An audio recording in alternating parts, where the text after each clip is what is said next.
Hello dear students, this is your science assignment number 6 and today we will commence with a new chapter, chapter number 12. The name of the chapter is Air, Water and Weather. So first of all, air. Air is present all around us. So ये हम सभी को पता है कि हमारे आसपास air present है. We cannot see air but we can feel it when it moves. हम एयर को देख तो नहीं सकते बट इसको फील कर सकते हैं जब ये मूव होती है. Moving air is called wind. तो जब एयर मूव करती है तो उसको हम विंड बोलते हैं. When wind blows it can move several things. और जब हवा बहती है, विंड ब्लोज, तो ये जो आसपास इसके चीज़ें होती है उनको भी मूव करती है. Air has no smell of its own. तो एयर की कोई भी स्मेल नहीं होती. It can be use to fill things and has weight. अगर हम एयर को चीज़ों में भर दें, जैसे कि हम बैलून में एयर भर दें, तो उसको फिल कर सकते हैं और एयर का फिर वेट भी हम मेज़र कर सकते हैं. वेट इसका कम होगा, बहुत कम होगा, बट वेट होगा. Now what does air contain? अब एयर में होता क्या क्या है? Air consists of several gases useful for survival of living things. It contains many gases such as oxygen, nitrogen and carbon dioxide. तो एयर में बहुत ही यूज़फुल गैसेस होती हैं जो ह्यूमन बींग्स और एनिमल्स के सर्वाइव करने के लिए इम्पॉर्टेंट हैं. वो इम्पॉर्टेंट गैसेस कौन सी है? ऑक्सीजन. ऑक्सीजन के बिना हम ब्रीद नहीं कर सकते. नाइट्रोजन और carbon dioxide.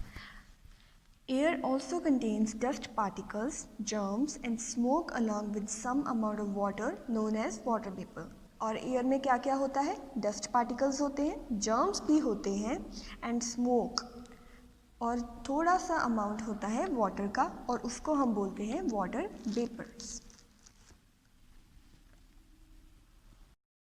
Now why do we need air? हमें एयर चाहिए क्यों? Take a deep breath, now release it. What did you take inside your body? तो अगर आप डीप ब्रेथ लोगे और बाद में उसको रिलीज़ करोगे तो आपने अपनी बॉडी के अंदर क्या लिया? तो यस, इट इज़ एयर. क्या थी वो? एयर थी. In order to live we need to breathe. तो जिंदा रहने के लिए हमें ब्रीद करना इम्पॉर्टेंट है. The air contains a gas called oxygen which we breathe in. अब एयर गैसेस का मिक्सचर है, तो उन मिक्सचर में एक गैस कौन सी है? ऑक्सीजन, जिसको हम ब्रीद करते हैं. Humans and animals both need oxygen to breathe in and in turn release carbon dioxide. तो जो ह्यूमन्स और एनिमल्स दोनों को ही ऑक्सीजन की ज़रूरत होती है ब्रीदिंग के लिए, और वो रिलीज़ जिस गैस को करते हैं वो होती है carbon dioxide. Plants take in this carbon dioxide to make their food. और जबकि जो प्लांट्स हैं वो कार्बन डाइऑक्साइड को ले लेते हैं अपने अंदर और अपना फूड प्रिपेयर करते हैं. This is known as the process of photosynthesis. तो वो प्रोसेस जिससे प्लांट्स अपना फूड प्रिपेयर करते हैं उसको हम फोटोसिंथेसिस बोलते हैं. During this process, plants release oxygen for humans and animals. तो प्लांट्स फोटोसिंथेसिस के प्रोसेस में ऑक्सीजन को रिलीज करते हैं, जो oxygen humans and animals breathe करते हैं. Therefore all living organisms need air to live. इसीलिए सारे लिविंग ऑर्गेनिजम्स को एयर चाहिए होती है जिंदा रहने के लिए. Now water. Water is an important substance on the earth. तो वाटर अर्थ पे एक बहुत ही इंपॉर्टेंट सब्सटेंस है. We cannot live without water. We use water for several purposes such as drinking, cleaning, washing and cooking. तो हम water के बिना ज़िंदा नहीं रह सकते. हमें वाटर बहुत सारे काम करने के लिए चाहिए होता है, जैसे कि ड्रिंकिंग के लिए, क्लीनिंग के लिए, वॉशिंग के लिए और कुकिंग के लिए. The water cycle. The earth has limited amount of water. This water keeps on changing from one form to another. अब अर्थ के पास जो वाटर है वो लिमिटेड अमाउंट में है. अब वो लिमिटेड का मतलब है उसकी भी कोई सीमा है, वो किसी समय ख़त्म भी हो सकता है. और यही वाटर जो अर्थ के पास है वो एक फॉर्म से दूसरी फॉर्म में चेंज होता जाता है. The water cycle is the journey that water takes as it circulates from the land to sky and then back again. तो वाटर साइकिल क्या होता है? ये वाटर की ही जर्नी है. तो वाटर कैसे सर्कुलेट होके स्काई से फिर लैंड तक वापस आ जाता है, उस चीज़ को हम वाटर साइकिल बोलते हैं.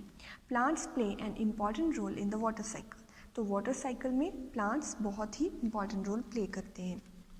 The water from lakes, rivers, ponds, oceans gets heated up due to the heat of sun. तो जो वाटर लेक्स में, रिवर्स में, पॉन्ड्स, ओशंस में होता है वो सन की हीट से इवेपोरेट होना शुरू हो जाता है. This water evaporates and forms water vapour. तो जब वो इवेपोरेट होता है हीट से तब उसके वाटर वेपर्स बनने शुरू हो जाते हैं. This is the process of evaporation और इस प्रोसेस को हम बोलते हैं evaporation. The water vapour rises up in the sky. तो अब ये वाटर वेपर्स जो हैं वो स्काई में राइज होने, उड़ने शुरू हो जाते हैं. When water vapours in the air cools down, tiny droplets of water are formed. तो अब जो ये वाटर वेपर्स कूल डाउन हो जाते हैं तो tiny drops of water are formed. तो वाटर की टाइनी ड्रॉप फॉर्म होनी शुरू हो जाती हैं. This is the process of condensation. तो इस प्रोसेस को हम बोलते हैं condensation. The water droplets join to form clouds. अब ये वाटर ड्रॉपलेट्स जो होती हैं ये ही ड्रॉपलेट्स आपस में जुड़ कर क्लाउड्स बना देती हैं. When these clouds become very heavy with a lot of water, it falls down in the form of rain or snow. तो जब इन क्लाउड्स में बहुत ज़्यादा ड्रॉपलेट्स जमा हो जाती हैं, मतलब बहुत ज़्यादा वाटर कलेक्ट हो जाता है, तब ये वाटर आसमान से रेन और स्नो की फॉर्म में गिरने लग जाता है. This is the process of precipitation. और ये प्रोसेस को हम, जो ये रेन पड़ती है या स्नो पड़ती है, उसको हम बोलते हैं precipitation. The water falls down on the earth in the form of rain, snowfall and gets collected in lakes, rivers, oceans. तो ये वाटर अब अर्थ पे गिर जाता है रेन की फॉर्म में और स्नोफॉल की फॉर्म में, एंड उसके बाद ये वाटर लेक्स, रिवर्स और ओशन में जाके कलेक्ट हो जाता है. The water evaporates in the sky again and the cycle continues. अब इसके बाद जब फिर से वो लेक्स, रिवर्स और ओशंस में जाके वाटर जमा हो गया तो फिर से सन की हीट से वो इवेपोरेट होना स्टार्ट हो जाएगा. तो मतलब ये एक तरह का साइकिल बन गया जो फिर से रिपीट हुई जा रहा है. The continuous cycle by which water circulates throughout the earth and atmosphere by the process of evaporation, condensation and precipitation is known as water cycle.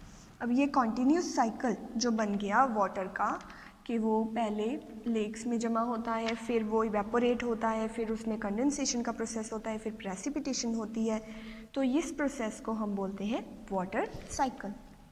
Now let's read about whether.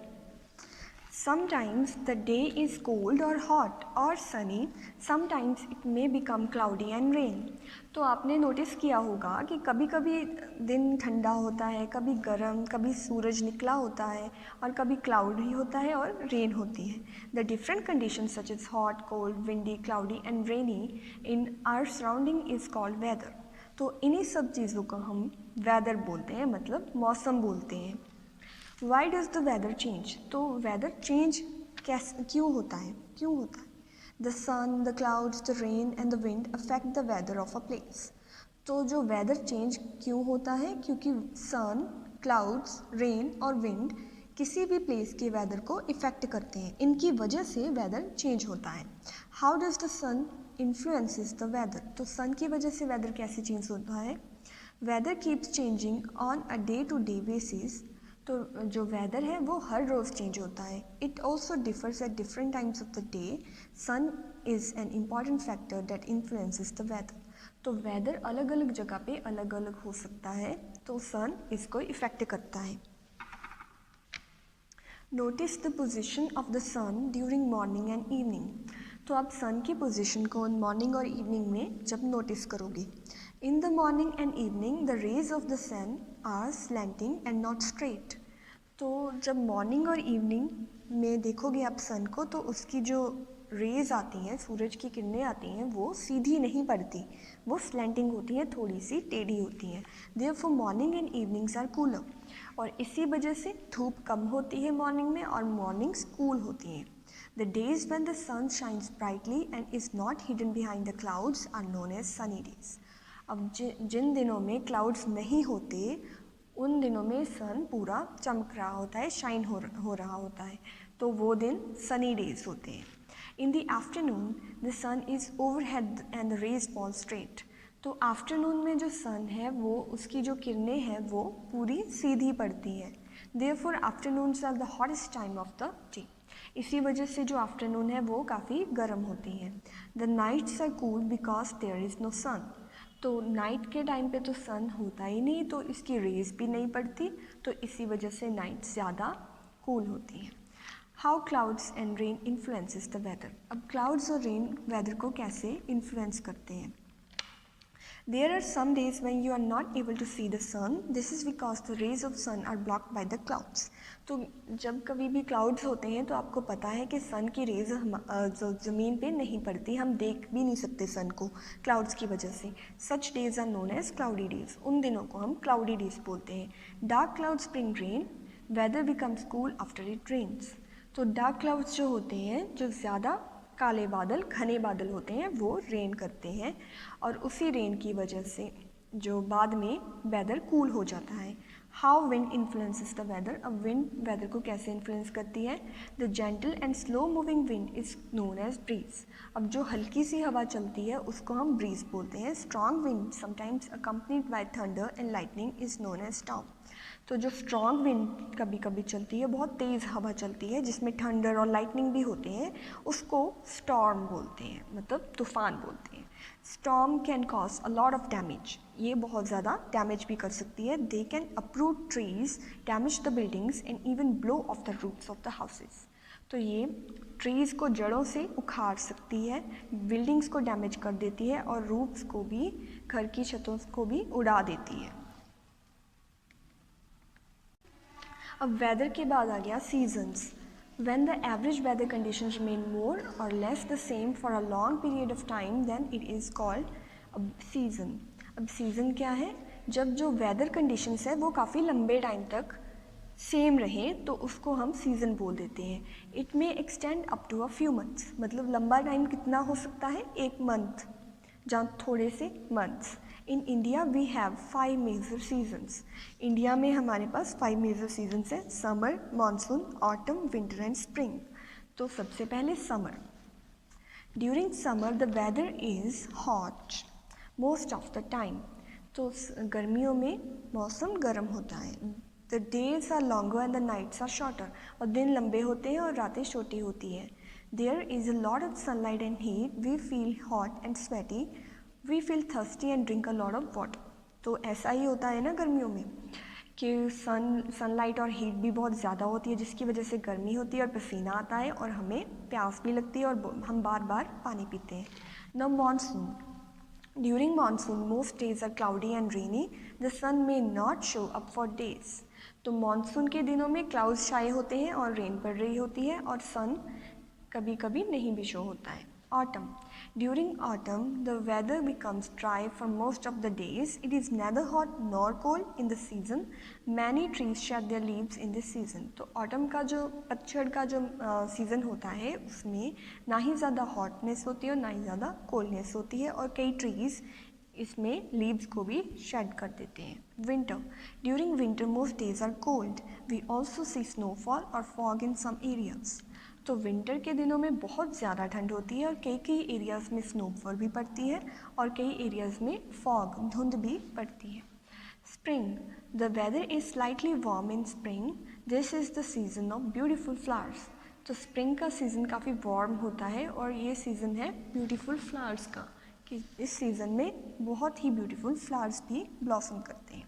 Weather effects our life. तो हमारी life को weather कैसे effect करता है। सबसे पहले है food. Weather influences our eating and drinking habits. When it is hot we like to drink something cold and when it is cold we like to drink something hot.